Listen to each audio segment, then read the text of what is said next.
Hello friends, मैं बलविंदर सिंह। आप सभी को जैसा कि पता ही है कि हमारा बीएससी सेकेंड ईयर का जो थर्ड पेपर है यांत्रिकी, उसमें हमने गति विज्ञान की जो बुक है वो चालू कर रखी है। और मेरे जो दो लेक्चर जो है वो आ चुके हैं। जिस भी बच्चे ने मेरे वो दो लेक्चर नहीं देखे तो जल्द से वो पहले आप मेरे दो लेक्चर देखिए, उसके बाद जो है अपने जो है वो थर्ड लेक्चर पर आएंगे। ओके, अब जो मैंने दो लेक्चर पहले से बना रखे हैं उसमें मैंने फर्स्ट लेक्चर में अपना बीएससी के अंदर जो मैकेनिक्स पार्ट है, मैकेनिक्स के अंदर गति विज्ञान स्थिति विज्ञान दो हैं, उनके मैंने बेसिक बता रखे हैं। पार्ट सेकंड जो मैंने भाग 2 नंबर बनाया है उसके अंदर जो है मैंने फर्स्ट एक्सरसाइज के एग्जाम्पल एंड क्वेश्चन करवाए हैं और जो बेसिक रहा हुआ था, ठीक है, वो मैंने करवाया है। तो आज हम चलते हैं अपने एक्सरसाइज नंबर सेकंड, जिसमें हम सबसे पहले बेसिक पढ़ेंगे, उस बेसिक के बाद हम इसके पर्सन करेंगे। ओके, तो आपने टॉपिक देख लिया होगा कि हमारा जो टॉपिक है वो है समतल में कण की गति। अब मैंने आपको जो मोशन है यानी जो गति है वो बताई दी थी कि सरल रेखीय गति क्या होती है और समतल में कण की गति की कोई भी जैसे पार्टिकल अगर समतल में गतिमान हो तो वो समतल में कण की गति होती है। और उसके जो दो पार्ट में डिवाइड होता है मैंने आपको बताया था, जिसको यानी परवलयाकार गति होगी और वर्तीय गति होगी, ठीक है, उसकी मैंने आपको डिटेल बता रखी है। तो जिस भी बच्चे ने यदि मेरे चैनल को सब्सक्राइब नहीं कर रखा तो प्लीज आप मेरे चैनल को सब्सक्राइब करें और शेयर जरूर करें। यदि वीडियो अच्छी लगी तो बच्चों लाइक जरूर और कमेंट जरूर करें। अब हम चलते हैं अपने टॉपिक की ओर। तो समतल में कण की गति, तो समतल में कण की गति का मतलब क्या है? अभी मैंने आपको बताया कि कोई भी जैसे पार्टिकल है वो यदि एक कण है वो यदि एक समतल में गतिमान हो तो यहाँ पे समतल है वो 3D में आएगा, यानी तीनों एक्सिस लिए जाएंगे एक्स वाई जेड। पर हम यहाँ पे दो एक्सिस की बात करेंगे। ये अपना एक्स एक्स हो गया, सॉरी ये अपना वाई एक्स हो गया और ये अपना कौन सा एक्स हो गया? एक्स एक्स हो गया, ठीक है। तो हमें यहाँ पे सबसे पहले अक्षों के समांतर जो है, पहला जो हमारा इसमें टॉपिक है वो क्या है? अक्षों के समांतर वेग क्या होगा और अक्षों के समांतर हमारा त्वरण क्या होगा, ठीक है। तो हम जल्दी से हम अपने बेसिक की ओर चलते हैं। सबसे पहले एक नंबर पे एक्स एक्स के समांतर, एक्स एक्स के समांतर वेग। तो एक्स एक्स के समांतर वेग क्या आएगा? अब यहाँ पे बच्चों एक्स एक्स की बात हो रही है तो एक्स एक्स के समांतर वेग क्या है? विस्थापन में परिवर्तन की दर। तो यहाँ एक्स एक्स के समांतर वेग क्या आएगा? dx अपॉन dt, ठीक है। अब इसी प्रकार से 2 नंबर पर वाई एक्स के समांतर,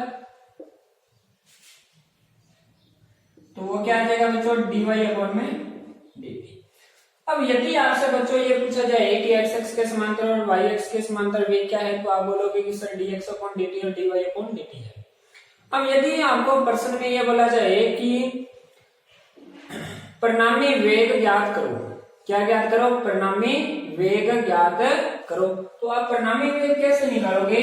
सबसे पहली जो बात है, इसको x पर 1 डॉट से दर्शाया जाता है, कई बार इसको इस प्रकार से लिखा जाता है vx से, और इसको y पर 1 डॉट से और vy से इसको लिखा जाता है। तो हम यहाँ पे 3 नंबर पे परिणामी वेग लिखेंगे।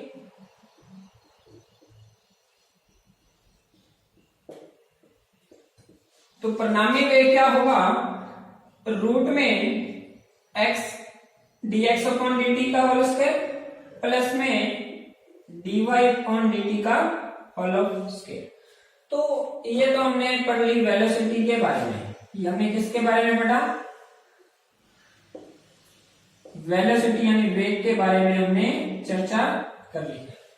अब हम बात करेंगे एक्स एक्स के समांतर त्वरण क्या होगा, वाई एक्स के समांतर त्वरण क्या होगा, फिर हम पढ़ेंगे परिणामी त्वरण क्या होगा। बस हमारा टॉपिक इतना ही है, फिर हम इस टॉपिक से रिलेटेड एग्जाम्पल और जो हमारे क्वेश्चन है वो करेंगे। ओके, अब हम चलते हैं अपने, इससे पहले आप नोट कीजिए फिर हम आगे बढ़ते हैं।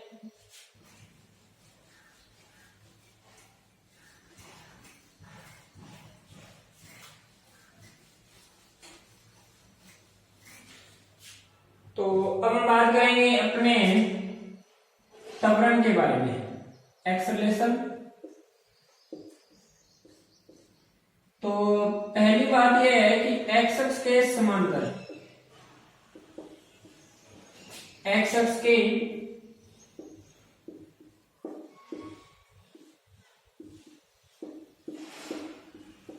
समांतर त्वरण क्या आएगा। बात यह है कि एक्स अक्ष के समांतर त्वरण क्या आएगा, तो वो आएगा d2 x अपॉन में dt स्क्वायर।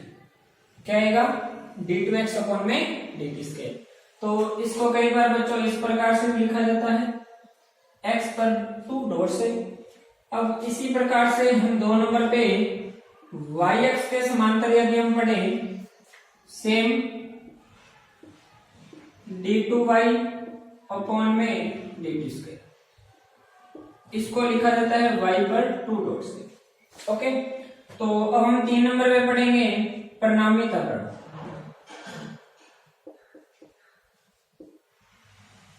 परिणामी त्वरण, तो परिणामी त्वरण या रिजल्टेंट जो एक्सेलरेशन है वो क्या आएगा, रूट में x पर 2 डॉट्स का होल स्क्वायर और y पर 2 डॉट्स का होल स्क्वायर, और उसका क्या कर दो, स्क्वायर रूट कर दो पूरे का, यानी अंडर रूट कर दो, तो वो हमारा क्या आएगा, परिणामी त्वरण आएगा। ओके, तो ये थी हमारी समतलमीकरण की गति। उससे मैंने आपको रिलेटिव जितने भी कंसेप्ट थे वो बताए।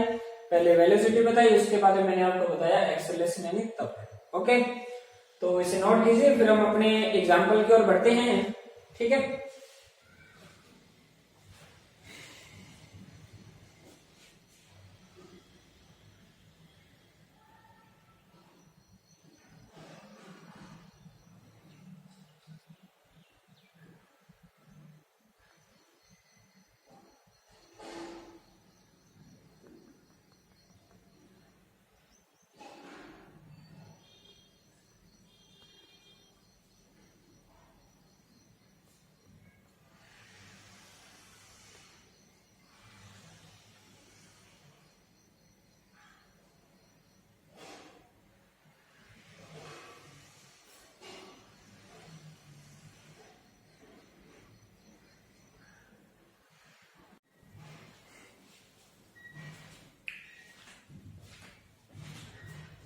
अब हम इसके एग्जाम्पल जो है वो लेंगे सबसे पहले। तो इसका जो फर्स्ट एग्जाम्पल है उसने ये बताया कि हमारे पास किसी गतिमान बिंदु की कोई भी जैसे गतिमान बिंदु है, ठीक है, उसके t समय पर जो उसकी अपने को कोई भी जैसे पार्टिकल था उसकी अपने को स्थितियां दे रखी है t टाइम पर। तो जैसे सबसे पहले आपको दिखाई दे रहा होगा कि x बराबर दिया हुआ है a cos ओमेगा t और y बराबर दे रखा है a sin ओमेगा t। तो हमें उसने ये बोला है कि आप एक तो वेलोसिटी यानी वेग और दूसरा त्वरण और एक पथ का समीकरण ज्ञात करना है। अब बच्चों यदि वो आपको ये बोल देता कि आप जो वेग ज्ञात करना है, वो आपको ये बोल देता कि एक्स अक्ष के समांतर आपने वेग ज्ञात करना है। क्या ज्ञात करना है, एक्स अक्ष के समांतर वेग ज्ञात करना है। तो आप क्या करते, इसको मान लिया जैसे अपने समीकरण नंबर 1 मान लिया और इसको मान लिया समीकरण नंबर 2। तो आप क्या करते बच्चों कि समीकरण नंबर 1 का t के रिस्पेक्ट में क्या कर देते, डिफरेंशिएशन कर देते, तो अपना क्या आ जाता है, एक्स अक्ष के समांतर वेग आ जाता। अब उसने ये बोला है कि आप वेलोसिटी निकालो। तो वेलोसिटी यदि आपसे डायरेक्टली वेलोसिटी पूछे तो उसका मतलब यह है कि वो परिणामी वेग पूछ रहा है या रिजल्टेंट वेलोसिटी पूछ रहा है। तो आपको सबसे पहले हम फाइंड करेंगे इसका परिणामी वेग।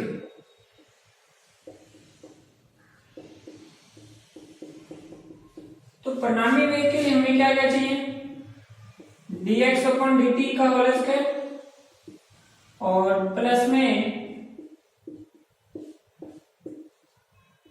dy अपॉन dt चाहिए और इसका स्क्वायर, और फिर दोनों का क्या करेंगे रूट। हमारे पास क्या आ जाएगा, परिणामी वेग आ जाएगा।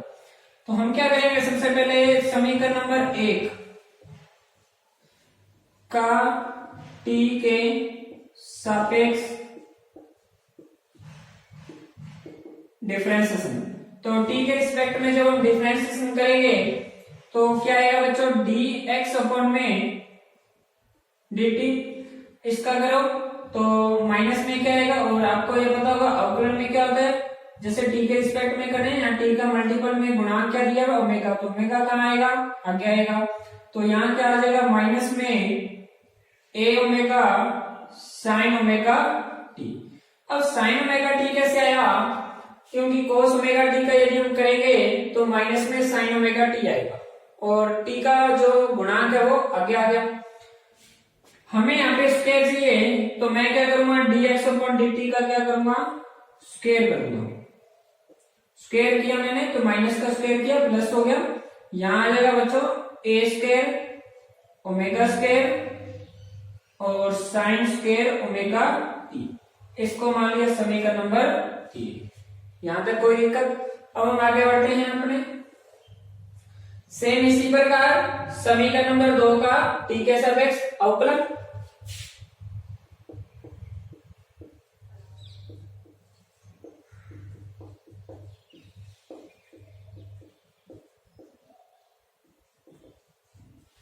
ठीक है, t के सापेक्ष क्या करेंगे, अवकलन। तो y का किया तो हमें मिलेगा dy अपॉन में dt। y का किया तो dy अपॉन में dt मिला। अब a sin ओमेगा t है तो sin ओमेगा t का करेंगे तो cos ओमेगा t आएगा, t का गुणक ओमेगा वो आगे आ जाएगा। तो हमें यहाँ पे इसकी प्रॉपर वैल्यू क्या मिलेगी, a omega cos omega t। हमें यहाँ पे स्क्वायर चाहिए तो मैं इसका क्या कर देता हूं, स्क्वायर कर देता हूं। बोथ साइड स्क्वायर किया तो यहां मिलेगा हमें same a square omega square तो cos स्क्वायर ओमेगा t। ठीक है, इसको मान लिया समीकरण नंबर कितने हो गया, 4 हो गया। अब हमें क्या करना है बच्चों, समीकरण नंबर 3 और 4 को क्या करना है, बस जोड़ना है। ठीक है, जोड़ के और उसका क्या करना है, स्क्वायर रूट। तो यहां लिख देते हैं समीकरण नंबर इक्वेशन नंबर 3 प्लस में 4 का स्क्वायर रूट लेने पर यहां वर्गमूल जोड़कर वर्गमूल लेने। ठीक है, अब हम जोड़ेंगे जब और साथ के साथ हमें क्या लेना है, स्क्वायर रूट यानी अंडर रूट लेना है। तो हमारे पास जो लेफ्ट हैंड साइड आएगी वो क्या आएगी,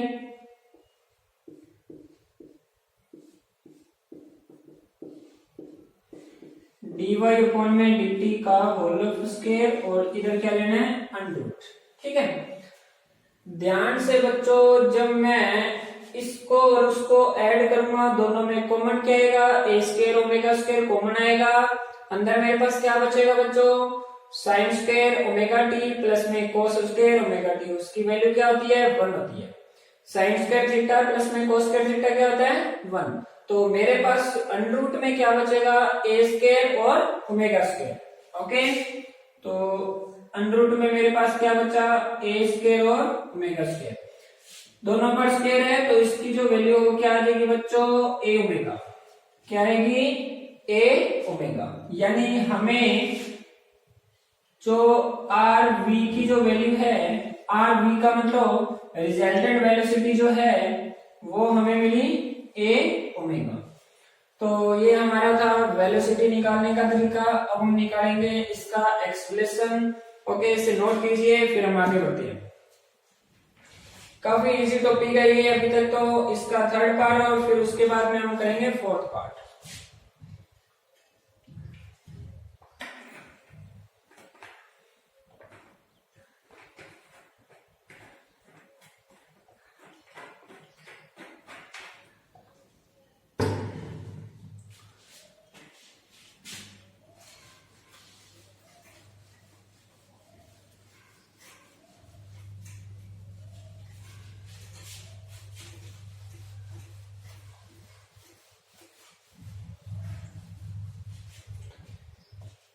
अब हम बात करेंगे त्वरण की।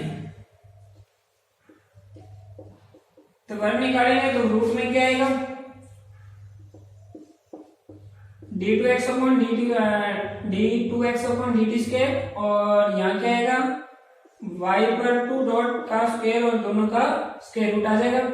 अब हमें क्या करनी है बच्चों, इसकी वैल्यू फाइंड करनी है। अब इसका मतलब क्या है, d2x अपॉन में dt स्क्वायर, और इसका मतलब क्या है d2y अपॉन में dt स्क्वायर।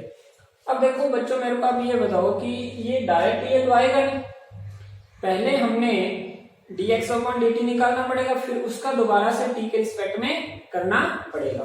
तो अभी जो है हमने समीकरण नंबर 3 और जो 4 निकाली है, हमने अवकलन निकाला था अभी, यानी हमने जो dx बटा जो dt फाइंड किया था वो क्या आया था, अभी निकाल ही लेते हैं। तो माइनस में क्या आएगा, a omega sine omega t।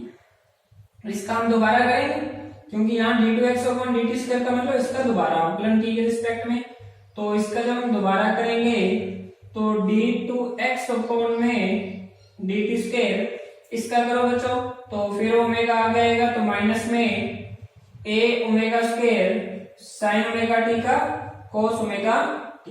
इसको मान लिया समीकरण नंबर 3। ओके बच्चों, इसी प्रकार से dy अपॉन में जो dt है वो हमारे पास क्या आएगा, a omega cos omega t। इसका अब हम दोबारा करेंगे तो d2y अपॉन में dt स्क्वायर, इसका दोबारा करो तो हमें क्या मिलेगा बच्चों, माइनस में a omega square sine omega T, समीकरण नंबर 4। ठीक है। अब आपके मन में बच्चों एक डाउट होगा कि सर यहाँ ओमेगा स्क्वायर कैसे आ गया। तो यहाँ देखो बच्चों ओमेगा है, तो जब हम इसका अवकलन करेंगे साइन ओमेगा टी का cos ओमेगा टी का गुणांक ओमेगा वो आगे आएगा, तो ओमेगा को ओमेगा से मल्टीप्लाई ओमेगा की स्क्वायर। अब हमें क्या करना है बच्चों, यहाँ वर्ग चाहिए। हम यहाँ क्या करेंगे, समीकरण नंबर 3 और 4 का वर्ग कर जोड़कर दोनों को, ठीक है। यहां मैं वो लाइन जो है कंप्लीट लिख देता हूं, समीकरण नंबर 3 का वर्ग फिर प्लस समीकरण 4 का वर्ग, ठीक है। कर समीकरण नंबर 3 का वर्ग प्लस समीकरण नंबर 4 का वर्ग कर स्क्वायर रूट लेने पर, क्या लेने पर, स्क्वायर रूट लेने पर, यानी वर्गमूल लेने पर।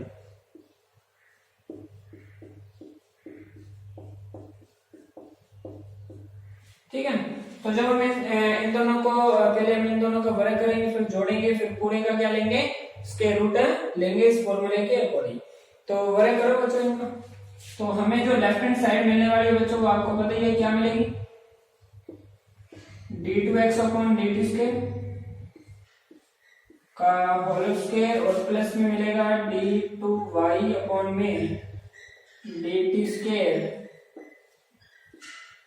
बराबर में जो मिला बच्चों हमें क्या मिलेगा, इसका वर्ग करो। इसका वर्ग करेंगे तो क्या आएगा, a स्क्वायर ओमेगा की पावर 4 हो जाएगा, ठीक है। और इधर भी करेंगे तो a स्क्वायर ओमेगा की पावर 4 हो जाएगा, और दोनों में वो चीज क्या आएगी, कॉमन आएगी, अंदर फिर वो sine square omega T plus में cos स्क्वायर ओमेगा टी, उसकी वैल्यू 1। यानी कहने का मतलब ये है कि बच्चों रूट में जो हमें मिलेगा a स्क्वायर ओमेगा की पावर 4। अब यदि हम इसको रूट से निकालें तो a स्क्वायर जब रूट से आएगा तो a बनकर आएगा, ओमेगा की पावर 4 जब रूट से बाहर आएगा तो ओमेगा की स्क्वायर आएगा। तो हमें जो परिणामी त्वरण मिला वो क्या मिला, a ओमेगा की स्क्वायर, क्या मिला, a ओमेगा की स्क्वायर। तो ये हमने परिणामी वेग भी निकाला और परिणामी त्वरण भी निकाला। अब हम निकालेंगे पथ का समीकरण। पहले पथ का समीकरण समझना जरूरी है कि होगा क्या। देखो पथ का जो समीकरण है वो किस प्रकार से आएगा। अब हमारी सेकंड एक्सरसाइज है, तो सेकंड एक्सरसाइज के अंदर जो है ये चीज चल रही है, यानी एक्स और वाई चल रहे हैं, यानी यहाँ जो डिस्प्लेसमेंट है वो हमारी एक्स और वाई रहेगी, velocity dx upon dt, dy upon dt और एक्सेलरेशन आपको बताइए, ठीक है। तो x और y के अंदर जो है वो रिलेशन, यदि रिलेशन x और y के अंदर निकालें तो वही हमारा क्या होगा, पथ का समीकरण होगा। ओके बच्चों, अब जैसा कि आगे जो है हम हमारा जो 3 नंबर टॉपिक है उसमें हम पढ़ेंगे कि अरीय वेग क्या होता है, ठीक है, अरीय त्वरण, ठीक है, इस प्रकार से अनुप्रस्थ वेग, अनुप्रस्थ त्वरण क्या होते हैं, उनमें आर और थीटा में रिलेशन पढ़ेंगे, फिर आगे एस और एस कोमा साइन के अंदर, तो इस प्रकार से हमारे रिलेशन चलेंगे। जो पथ का समीकरण है वो उसी के अंदर आएगा जिसमें हम रिलेशन पढ़ रहे हैं। तो एक्स और वाई के अंदर रिलेशन किस प्रकार से आएगा बच्चों, बहुत इजी है। आपने क्या करना है, समीकरण नंबर 1 का वर्ग करना है और समीकरण नंबर 2 का वर्ग करना है, दोनों को क्या कर देना है, जोड़ देना है। क्या करना है, समीकरण नंबर 1 का वर्ग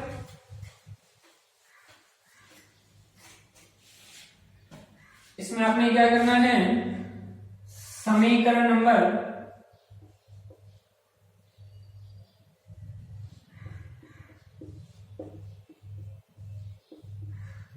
समीकरण नंबर 1 का वर्ग प्लस में समीकरण नंबर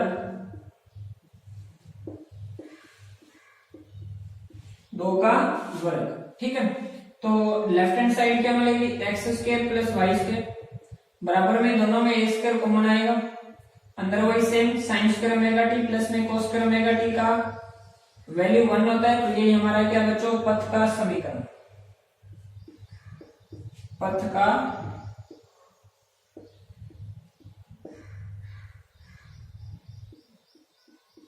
समीकरण नंबर है। ओके, तो ये था हमारा फर्स्ट एग्जांपल जिसमें हमने पढ़ा कि हमने जो है एक वेलोसिटी किस प्रकार से फाइंड की जाती है और एक्सेलरेशन किस प्रकार से फाइंड किया जाता है, resultant acceleration and resultant velocity, and जो पाथ इक्वेशन है वो किस प्रकार से फाइंड किया जाता। अब हम नेक्स्ट एग्जांपल पर चलते हैं। तो नेक्स्ट एग्जांपल जो है वो निम्न प्रकार से हमें दिया हुआ है कि इससे पहले आप नोट कीजिए फिर हम आगे बढ़ते हैं, ठीक है।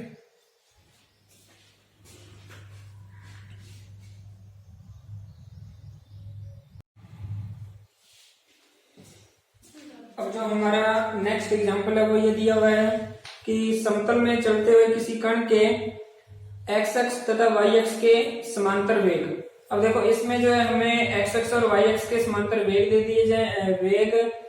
दिए उसने, और सिद्ध कीजिए कि कण का जो पथ है एक शंकु परिच्छेद है। जो कण का पथ है वो क्या, एक शंकु परिच्छेद। तो शंकु परिच्छेद का जो समीकरण है आप सभी को पहले से पता होगा कि हम सबसे पहले उसमें जो गिवन है, गिवन के एक्स अक्ष के समांतर,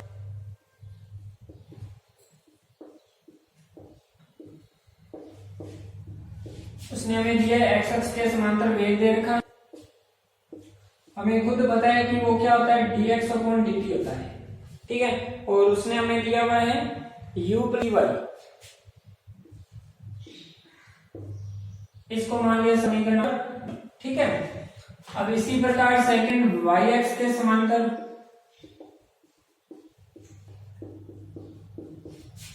y अक्ष के समांतर जो वेग है वो क्या दिया हुआ है, हमें पता है कि वो क्या होता है dy अपॉन dt, और उसने दे रखा है v प्लस ई एक्स, समीकरण number 2, v plus e x, ठीक है। उसने बोला है कि सिद्ध कीजिए कि जो कण का पथ जो एक शंकु परिच्छेद है, ठीक है। अब देखो मैंने आपको ये बोला था कि जो x अक्ष के समांतर वेग हमें ये दिया है और y अक्ष के समांतर ये दे रखा है dx upon dt, dy upon dt वही होता है। तो इसमें हमें अब करना क्या है, जो शंकु परिच्छेद का समीकरण है वो टी में नहीं आना चाहिए, वो टी में नहीं होता, वो एक्स और वाई ही होगा। जो शंकु है वो 3D में आता है एक्स वाई जेड में, परंतु हमारे पास यहाँ दो एक्सिस है एक्स और वाई। इसको हमें इस प्रकार से हल करना है ताकि हमें सोल्यूशन किसमें मिले, एक्स और वाई में मिले। सबसे पहली बात हमें टी को यहाँ से क्या करना है, रिमूव करना है। उसके लिए हमें क्या करना पड़ेगा, दोनों को आपस में क्या लगा दो, भाग लगा दो, इन दोनों का dt क्या कर दो, कैंसिल। यहाँ लिखेंगे समीकरण नंबर 1 डिवाइड में समीकरण नंबर 2, समीकरण नंबर 1 बटा में समीकरण नंबर 2 करने पर dt से dt क्या हो जाएगा, कैंसिल। लेफ्ट हैंड साइड में हमें क्या मिला, dx अपॉन में dy, उधर क्या मिलेगा u प्लस ई वाई और v प्लस ई एक्स। यानी हमारे पास जो शंकु परिच्छेद का समीकरण आएगा वो t में नहीं आना चाहिए, x और y में ही आना चाहिए। इसलिए मैंने यहाँ पे सबसे पहले dt को किया रिमूव। कैसे रिमूव किया, दोनों समीकरण का आपस में लगाया भाग, यानी dx अपॉन dy आया और एक साइड में क्या है u plus e y upon में v प्लस ई एक्स। अब हमें यहाँ से क्या करना है, जो x वाले उनको अलग करना है और जो y वाले उनको अलग। ये x वाला इसको इधर भेज दो, तो यहाँ मिलेगा हमें v प्लस ई एक्स और साथ में dx बराबर में, यानी इसका इंटीग्रेशन हो रहा है, इधर भी इंटीग्रेशन होगा, u प्लस ई वाई साथ में आएगा dy, dx का अंदर मल्टीप्लाई कीजिए, तो मल्टीप्लाई करेंगे तो v dx और यहाँ आएगा ex और dx equal u dy plus में integration of e y dy। ठीक है, अब v dx है, v dx का इंटीग्रेशन करो तो इसका क्या आ जाएगा, v कांस्टेंट है तो v कांस्टेंट है तो v dx का क्या आ जाएगा vx। इसका इंटीग्रेशन क्या आ जाएगा vx प्लस में ex है, ex का क्या हो जाएगा e कांस्टेंट, x का करेंगे x स्क्वायर अपॉन 2 इक्वल, फिर सेम ही कंडीशन u dy का uy प्लस में ey का क्या आ जाएगा ey स्क्वायर अपॉन में 2, uy uy प्लस में ey स्क्वायर अपॉन में 2। ठीक है, इंटीग्रेशन है, प्लस में इधर क्या लगा दिया हमने, कांस्टेंट साइन लगा दिया। हमें अब क्या करना है, जो बराबर में साइड पड़ी है y वाली उसको इधर रिप्लेस कर दो, यानी पक्षांतरण कर दो, अपने पास क्या आ जाएगा, शंकु परिच्छेद का समीकरण। देखो ई एक्स स्क्वायर बटा में 2 प्लस वी एक्स, ठीक है, और माइनस में आएगा वी वाई, माइनस में क्यों आया, क्योंकि मैंने पक्षांतरण किया है, प्लस में c इक्वल 0। तो ये हमारे पास शंकु परिच्छेद का क्या आ गया, समीकरण। किसका समीकरण, शंकु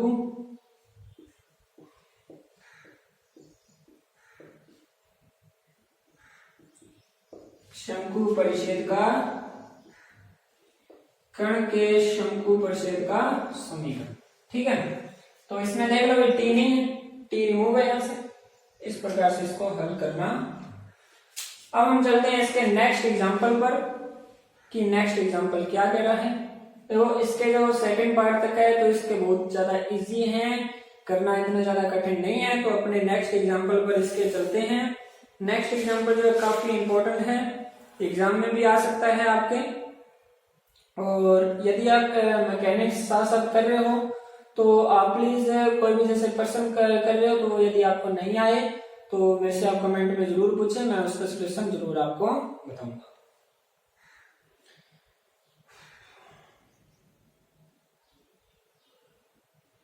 तो इसका हम एग्जांपल नंबर जो 3 है पहले आप इसे नोट कीजिए, फिर हम आगे बढ़ते हैं।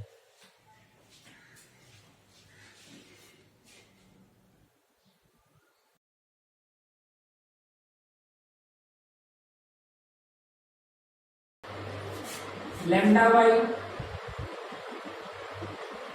त्वरण वाई एक्स की दिशा में, वाई एक्स की दिशा में क्या लगता है, भी जो लैम्डा वाई त्वरण है उसने बोला है कि वो कौन सी एक्स की दिशा में लगता है, वाई एक्स की दिशा में लगता है। ठीक है, इतनी बात समझ में आई।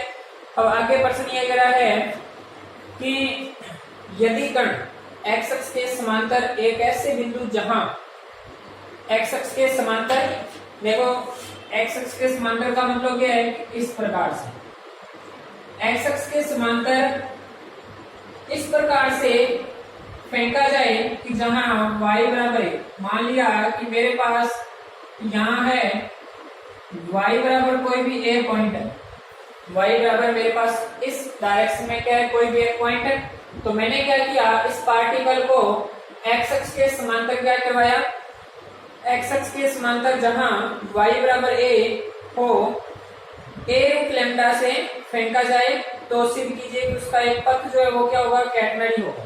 ठीक है, अब देखो बच्चों प्रश्न जो है आपने समझना है ढंग से। जो प्रश्न है वो ये कहना है कि सबसे पहली बात उसने ये बोली कि कोई भी एक कण है, कण पर लैम्डा वाई त्वरण उत्पन्न करने वाला जो बल है, कोई भी एक पार्टिकल है, उसने ये बोला है कि उस कण पर जो लैम्डा वाई त्वरण उत्पन्न करने वाला जो बल है, यानी जो लैम्डा वाई त्वरण उत्पन्न करेगा, जो वो फोर्स होगा वो वाई एक्स की दिशा में क्रियाशील है। पहली बात उसने ये बोली। उसके बाद में उसने ये बोला कि जहां y बराबर a पॉइंट है वहां से x अक्ष के पैरेलल या x अक्ष के समांतर जो है वो उसे a रूट लैम्डा, क्या बोला उसने, a रूट लैम्डा वेग से क्या फेंका जाता है। हाँ, जहां y बराबर a है उसे a रूट लैम्डा वेग से क्या फेंका जाता है। तो हम यहाँ जो हमें फॉर्मा दिया हुआ है सबसे पहले हम उसे यहाँ लिखेंगे। तो जो पहली बात है उसने ये बोला है कि लैम्डा वाई त्वरण उत्पन्न करने वाला जो बल है वाई एक्स की दिशा में क्रियाशील है। तो देखो आप सभी को ये पता होगा कि वाई एक्स की यहाँ बात हो रही है, एक्स एक्स की बात यहाँ नहीं हो रही। तो वाई एक्स के समांतर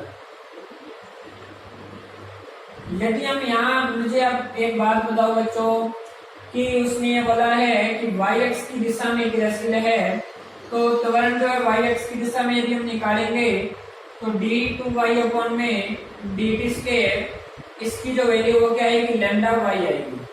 इसको मान लिया मैंने समीकरण नंबर 1 मान लिया।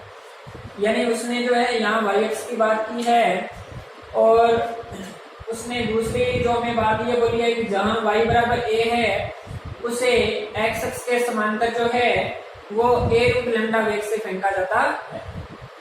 तो वो भी लिख लेते हैं, x अक्ष के समांतर जहां y बराबर a है, मैंने यहां मान लिया x अक्ष के समांतर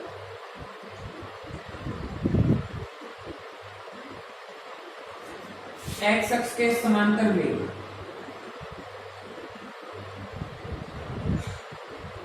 x अक्ष के समांतर वेग dx होगा, या फिर उसको लिखेंगे हम dx अपॉन dt।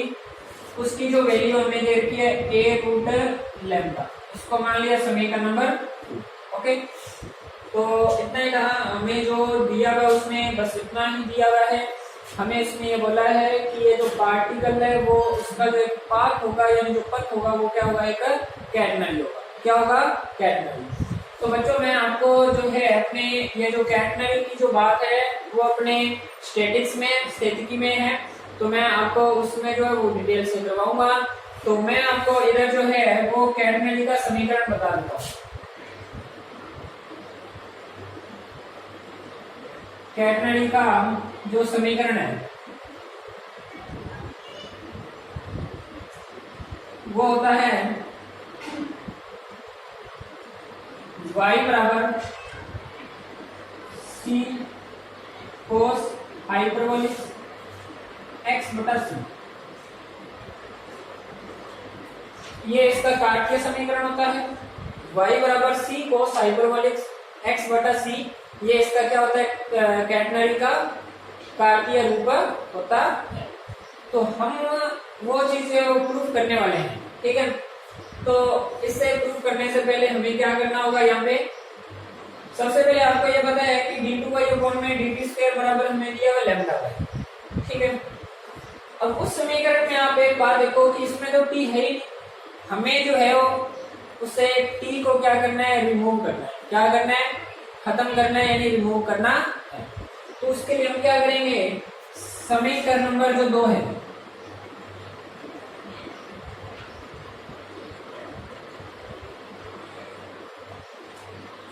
समीकरण नंबर जो 2 है, अब देखो यहाँ dx अपॉन में dt दिया हुआ है, तो बराबर में दिया उसने a रूट लैम्डा दे रखा है।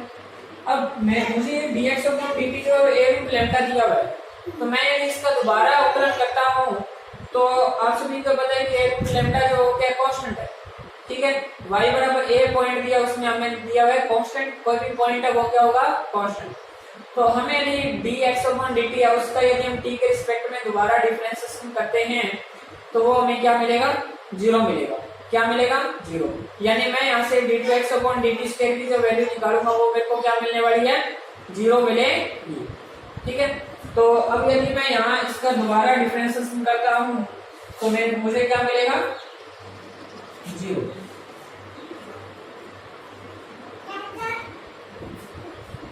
यानी d2x अपॉन dt स्क्वायर मैंने यदि किया तो मेरे को क्या मिलेगा, 0 मिलेगा। क्या मिलेगा, 0। इसको मान लिया समीकरण नंबर। यहाँ तक मैं उम्मीद करूंगा कि आपको समझ में आया होगा। उसने बस हमें दे रखा था, ठीक है। 2 बातें मैंने वो लिखी और एक मैंने कैटेगरी का समीकरण लिखा। तीसरी बात मैंने क्या किया, जो dx अपॉन dt है उसका मैंने दोबारा क्या किया, डिफरेंशिएशन किया।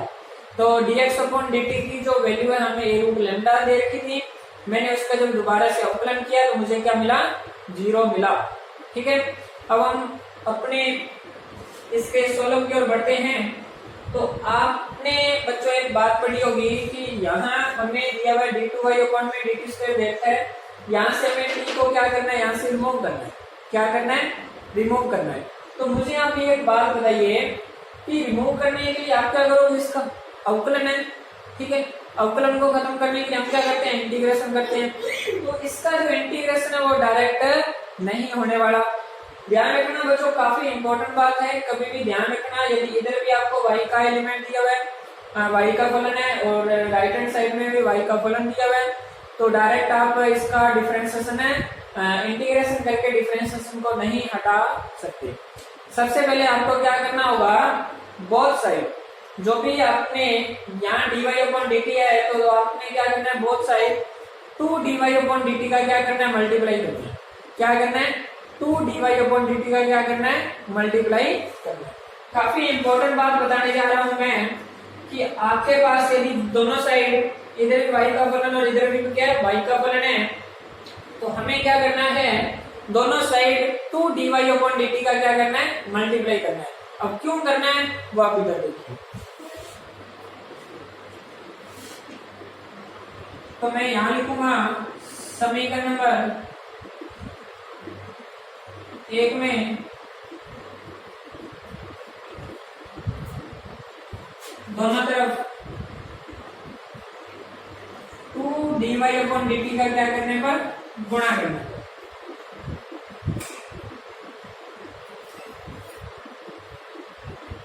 तो जब मैंने दोनों तरफ 2 dy अपॉन dt का मल्टीप्लाई किया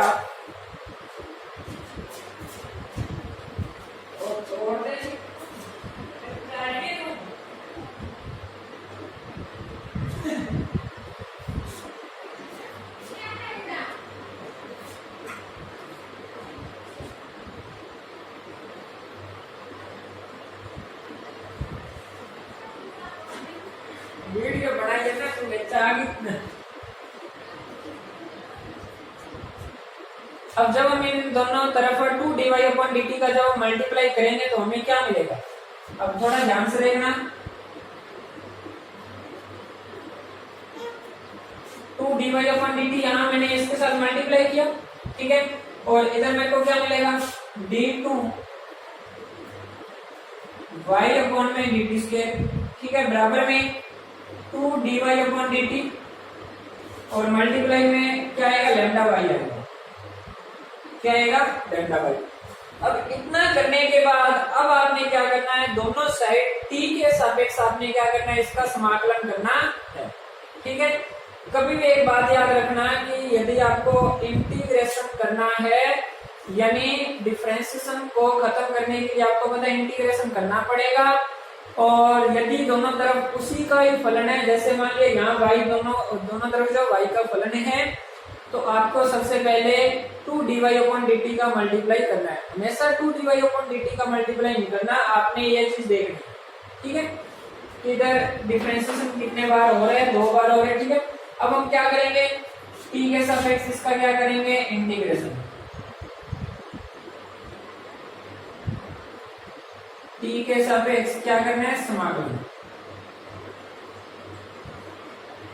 जब समाकलन करेंगे तो इस साइड में क्या आएगा, 2 कांस्टेंट है वो बाहर आ गया बच्चों, तो यहाँ आएगा dy upon dt, d2y upon dt square, साथ में आएगा dt, बराबर में क्या आएगा 2 लैम्डा कांस्टेंट, यहाँ क्या आएगा dy अपॉन dt, साथ में क्या आएगा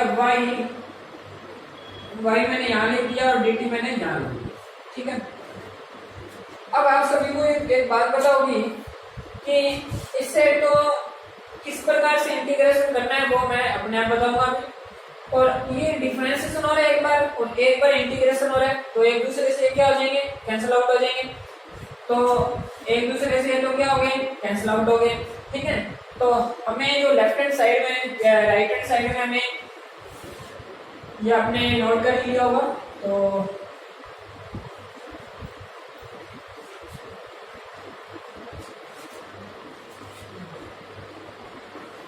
जो है इसे साफ करके अब इस साइड में आपके पास क्या है,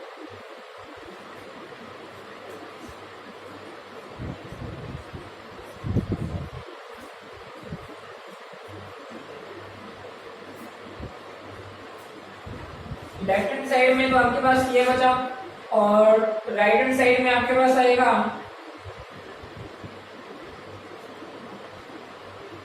2 लैम्डा y dy, ठीक है। इस साइड में यदि आप इंटीग्रेशन करोगे तो y dy का क्या हो जाएगा, y स्क्वायर अपॉन में 2 हो जाएगा, प्लस में क्या आ जाएगा, c आ जाएगा। परंतु इस साइड का जो इंटीग्रेशन है वो किस प्रकार से करना है, आपने यहाँ एक बार ध्यान से देखना है। करना क्या है, जो आपके पास dy अपॉन में जो dt है इसको मैंने मान लिया u, क्या मान लिया, u मान लिया। अब जब हम इसका दोनों साइड दोबारा आप डिफरेंशिएशन करोगे तो इस साइड में u का होगा तो du अपॉन में क्या आएगा, dt आएगा, ठीक है। करना कैसे है, dy अपॉन dt को मैंने u मान लिया, दोबारा डिफरेंशिएशन किया, du अपॉन dt आया, यहाँ रख दो। जब आप यहां रखोगे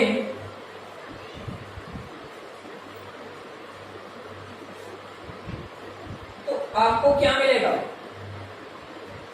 जब आपने यहां रखा तो आपको यहां बच्चों ये मिलेगा 2 इंटीग्रेशन, इसकी जगह मैंने u रखा, इसकी जगह रखूंगा मैं du अपॉन में dt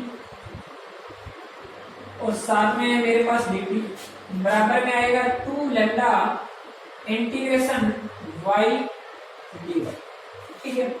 फिर वो सेम कंडीशन, ये दोनों आपस में कैंसिल आउट, तो आपके पास अभी आएगा 2 इंटीग्रेशन u du बराबर 2 लैम्डा, इस प्रकार से आ गया। अब हम क्या करेंगे, इसका इंटीग्रेशन करेंगे u स्क्वायर अपॉन में 2, इसका करेंगे y स्क्वायर अपॉन में 2, u स्क्वायर अपॉन में 2, 2 से 2 क्या हो जाएगा, कैंसिल हो गया, तो यहाँ आया u स्क्वायर, प्लस में मैंने लगा दिया c, बराबर में क्या आएगा, 2 से 2 उधर भी कैंसिल, लैम्डा y स्क्वायर, ठीक है। अब u किसको माना है, u माना आपने dy अपॉन dt को, dy अपॉन dt प्लस में c,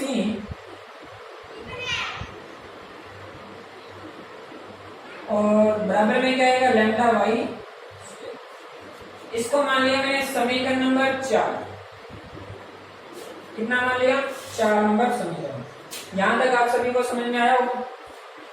अब आगे जो है वो आपने क्या करना है, इंपॉर्टेंट है आगे,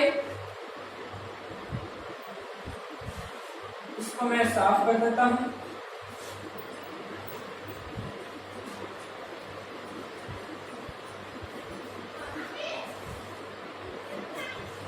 अब आगे क्या करना है, देखो बच्चों यहाँ dy upon dt plus c आ गया, ठीक है। अब यहाँ पे हमें क्या करना है, जो कांस्टेंट है इसको हटाना है, क्या करना है, ये जो कांस्टेंट c दिखाई दे रहा है अपने उसको क्या करना है, यहाँ से खत्म करना है। तो खत्म करने के लिए आपको पहले पॉइंट के शुरुआत में जाना पड़ेगा। पॉइंट कहाँ था शुरू में, y बराबर 1 पॉइंट पर, तो इनिशियल कंडीशन यानी प्रारंभिक स्थिति, प्रारंभिक स्थिति पर प्रारंभिक स्थिति क्या है, उसने बोला है कि y बराबर a पर, ठीक है। जब मेरे को अब एक बात बताओ कि वहां y बराबर a पॉइंट पर है तो वहां t की वैल्यू भी 0 होगी, टाइम भी 0 है, ठीक है। जैसे जैसे पार्टिकल आगे बढ़ता जाएगा तो उस प्रकार से उसका टाइम भी चेंज होता रहेगा। तो y बराबर a पॉइंट पर उसने, जब हम इसका अवकलन करेंगे dy अपॉन dt, तो इसका तो y आ गया 0, अवकलन क्या आ गया इसका 0, ये दोनों वैल्यू आप यहाँ रख दो। तो dy अपॉन dt तो क्या है हमारे पास 0, 0 प्लस में क्या आया c लैम्डा y स्क्वायर, यानी बराबर में क्या आ जाएगा भाई लैम्डा a की स्क्वायर। यहाँ से c की वैल्यू निकालो, तो c की वैल्यू क्या है बच्चों लैम्डा a स्क्वायर, ठीक है। ये वैल्यू यहाँ रख दो, पुट कर दो यहाँ पे। यहाँ जब हम वैल्यू रखेंगे समीकरण नंबर 4 से, 4 में वैल्यू रखने पर, तो 4 में जो वैल्यू रखेंगे dy अपॉन dt प्लस में लैम्डा a स्क्वायर बराबर में है लैम्डा y स्क्वायर, ठीक है। इसका उधर पक्षांतरण करो तो आपको मिलेगा dy अपॉन dt बराबर में आएगा लैम्डा, दोनों में कॉमन आ गया, अंदर आएगा y की स्क्वायर माइनस में a की स्क्वायर, ठीक है।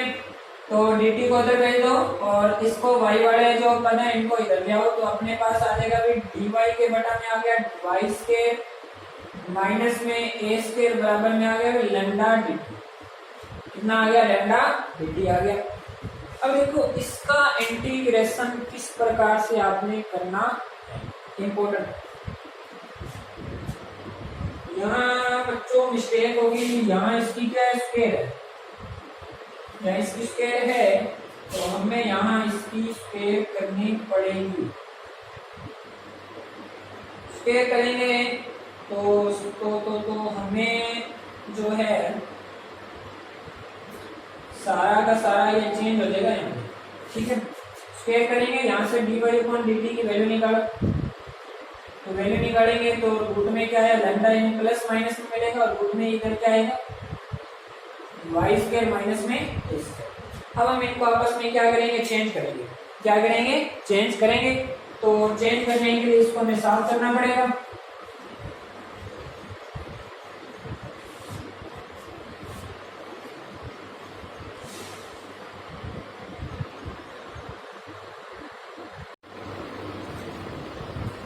अब जब हम इनको आपस में चेंज करेंगे, इंटरचेंज करेंगे, तो हमें क्या मिलेगा बच्चों dy के बटा में मिलेगा मेरे को रूट में y स्क्वायर माइनस में a स्क्वायर रूट में लैम्डा। अब इसका हमें करना है इंटीग्रेशन, क्या करना है इंटीग्रेशन। अब इंटीग्रेशन किस प्रकार से करना है आप अच्छे ढंग से इसको समझेंगे। ये बात ऐसे है कि जब हमने x अपॉन में रूट में दिया होता था a स्क्वायर माइनस में x, हम इसका इंटीग्रेशन लिखते थे sine inverse x upon a और प्लस में c, ठीक है। अब हमें रूट में उल्टा दे रखा है, इसमें क्या दिया है उल्टे का मतलब एक्स स्क्वायर पहले आ गया और वाई ए स्क्वायर जो है कांस्टेंट वो बाद में आ गया। तो हमें इसको किस प्रकार से हल करना है, यानी एक्स स्क्वायर माइनस में ए स्क्वायर दे दिया इसने, तो इसका इंटीग्रेशन बच्चों हाइपरबोलिक में होता है, तो वो भी होगा cos x अपॉन में a x अपॉन, ठीक है। तो ये इसका क्या होता है इंटीग्रेशन। तो यहाँ हमारे पास इसका इंटीग्रेशन करें तो हमें क्या मिलेगा cos हाइपरबोलिक x की जगह हमें y मिला हुआ है और a की जगह a ही है, ठीक है। और प्लस में यहाँ हमने लगा दिया c1 लगा दिया क्योंकि पहले c आ चुका है और उसका किया तो रूट में लैम्डा और d आ गया, ठीक है। अब फिर से वही बात c1 है उसको हमें कांस्टेंट है उसको खत्म करने के लिए फिर वही सेम प्रारंभिक पॉइंट, तो y बराबर a था और यहाँ t की वैल्यू मैंने आपको पहले से बता रखी है। ये वैल्यू आप जब यहाँ रखोगे, ये वैल्यू जो आप यहाँ रखोगे तो क्या मिलेगा। अब इम्पोर्टेंट है यहाँ पे मेरे को आप ये बताइए कि वैल्यू हाइपरबोलिक में चेंज नहीं होती, सेम रहती है। साइन 0 की वैल्यू 0, साइन 90 की वैल्यू 1, ठीक है। कॉस 0 की वैल्यू क्या होती है, कॉस 90 की वैल्यू क्या होती है 0, ठीक है। और कॉस 0 आ जाए तो उसकी वैल्यू 1, यानी सिस्टम आपको पता ही होगा। तो ये वैल्यू जब मैं यहाँ रखूंगा तो मुझे यहाँ पे जो y की जगह मैंने ये रखा कैंसिल, यहाँ पे 1 मिला। अब 1 जो वैल्यू किसकी होती है 0 की, तो ये भी 0 हो गया। और प्लस में यहाँ पे C1 और बराबर में तो t की वैल्यू 0 है। C1 की कितनी वैल्यू मिली मेरे को 0, यहाँ रखूंगा C1 की वैल्यू मैं यहाँ रखूंगा तो मुझे क्या मिलने वाला है, इसको इधर साफ करना पड़ेगा। पर्सन थोड़ा सा बड़ा है तो आपको थोड़ा सा साफ जो है वो नोट करना पड़ेगा अच्छे से इसको, ठीक है। तो ये वैल्यू मैंने जब यहाँ रखी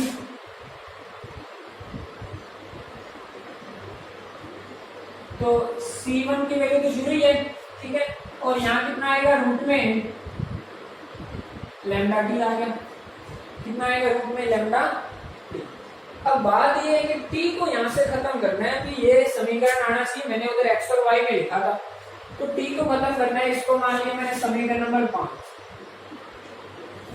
तो अब उसने ये बोला था कि x के समांतर जो वेग था dx/dt वो था a रूट लैम्डा, dt को उधर भेज दो, x dx बराबर क्या आएगा a रूट लैम्डा, ठीक है।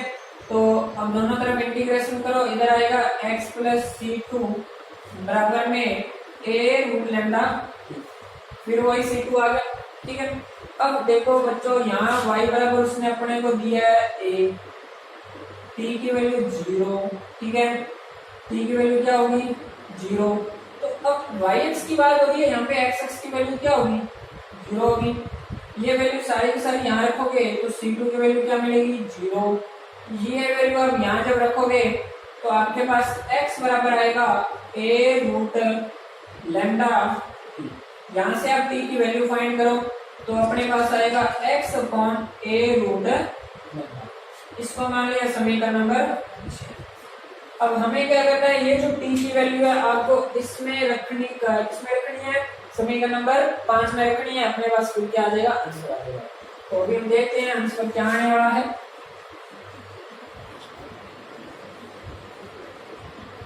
तो अभी जब हम ये वैल्यू वहां फाइंड रखेंगे तो हमें मिलेगा बच्चों यहां से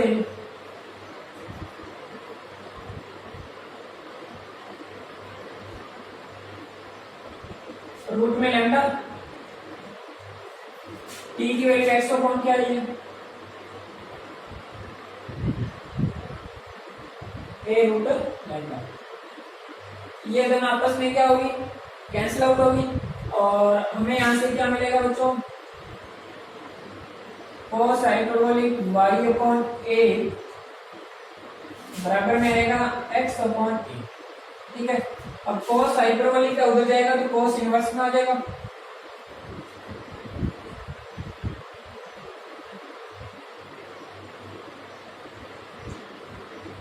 यहां से जब हम y की वैल्यू निकालेंगे तो y बराबर a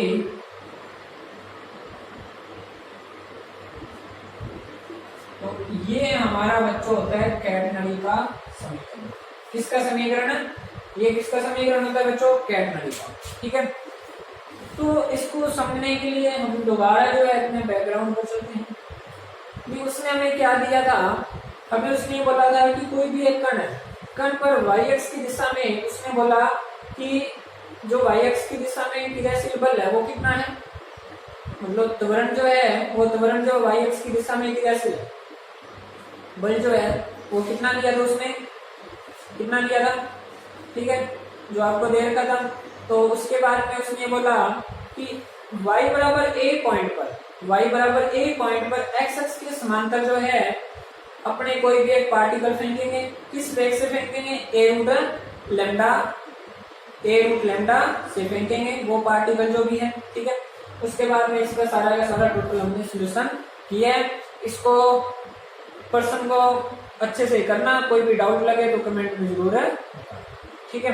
अब हम इसके एक आधा जो एक्सरसाइज का पर्सन है मैं आपको वो दे रहा हूँ, सेम डिटो है। फिर हम जो है अपने थर्ड पार्ट की ओर बढ़ेंगे। ये हमने अपनी गति विज्ञान का फर्स्ट और सेकंड जो एक्सरसाइज है वो कंप्लीट कर चुके हैं। तो इसका जो है एक आपके पर्सन है सेम इसी प्रकार से दिया हुआ है।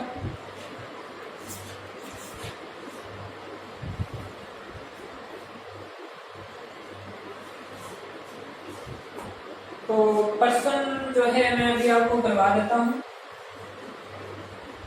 इम्पोर्टेंट जो भी पर्सन है हम उनको करेंगे।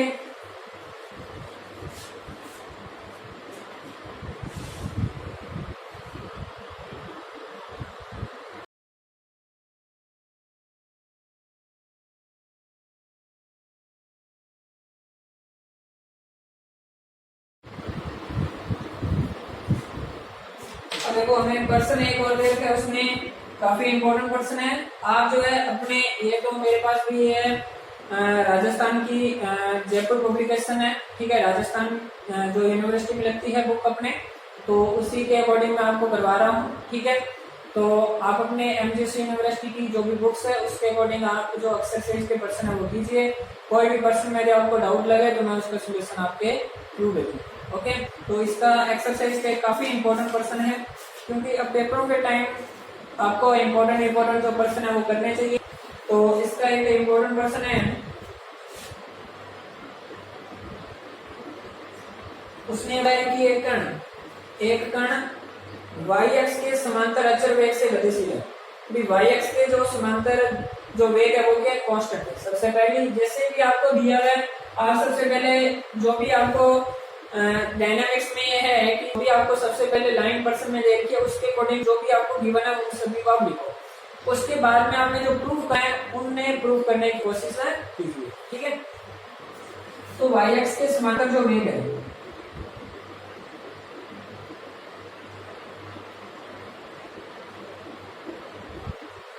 y अक्ष के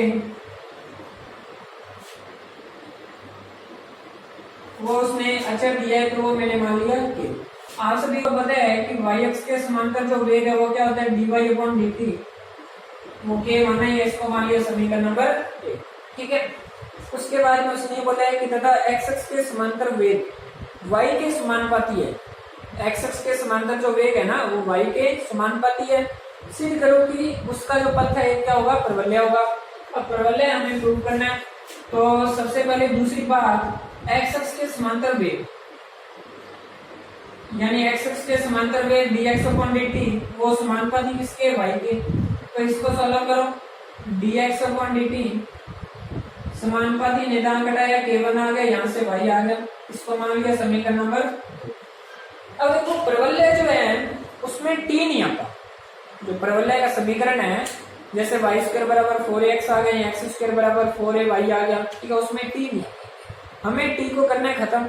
हम क्या करेंगे, सबसे पहला जो हमारा काम है हम क्या करेंगे, दोनों समीकरणों का हम क्या करेंगे, भाग लगाएंगे। भाग लगाने से हमें क्या मिलेगा कि जो dt है dt से dt क्या हो जाएगा, कैंसिल हो जाएगा।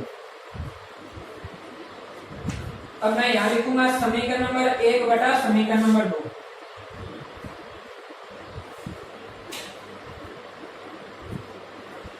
दोनों में डिवाइड लगाओ तो dt से dt क्या हो जाएगा, कैंसिल। dy के बटा में क्या आएगा, dx, और बराबर में k बटा में k1y।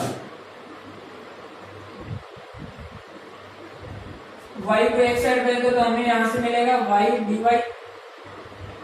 और यहाँ आएगा k में k1, साथ में आ जाएगा dx। दोनों तरफ इंटीग्रेशन कर दो, समाकलन। इसका क्या आ जाएगा, y² में आ जाएगा 2, बराबर में करेंगे k में k1, और dx का करेंगे x प्लस में क्या आ जाएगा k, ठीक है। सारा का सारा एक कांस्टेंट है, तो y² में 2, और बराबर में इसको मैंने c मान लिया, cx प्लस में आ जाएगा k2। 2 का उधर मल्टीप्लाई कर दो तो y² बराबर में क्या आएगा 2cx प्लस में। तो ये जरूरी नहीं है कि आपके पास आपको प्रॉपर जो प्रवलय का समीकरण है वो मिले, बस y² बराबर या x² बराबर आना चाहिए था। तो ये कर्ण का क्या है, परवलयकार पथ। ठीक है, इसे नोट कीजिए, बहुत बढ़िया प्रश्न है, आने के लायक है। ठीक है, तो मैं अब आपको एक प्रश्न देता हूँ, तो आप करके देखना। वो आपकी एमजीएमसी यूनिवर्सिटी की बुक है, वो ये है। तो इसमें से आपने जो सेकंड बी आपको दिखाई दे रही होगी है, तो सेकंड बी का लास्ट जो आपको प्रश्न है, 5 नंबर प्रश्न आपने वो करना है। बाकी भी करके देखने हैं आपने। कोई भी डाउट लगा तो मेरे से जरूर आपने पूछना है। यदि आपको वीडियो अच्छी लगी तो लाइक जरूर कीजिए और शेयर जरूर कीजिए, क्योंकि आपके जो एग्जाम है बहुत ही जल्द आने वाले हैं और टाइम टेबल बहुत ही जल्द आएगा। और अपनी अच्छे से तैयारी कीजिए, सबसे हार्ड पेपर है और इसे आप जल्द से जल्द खत्म कीजिए। Thanks for watching.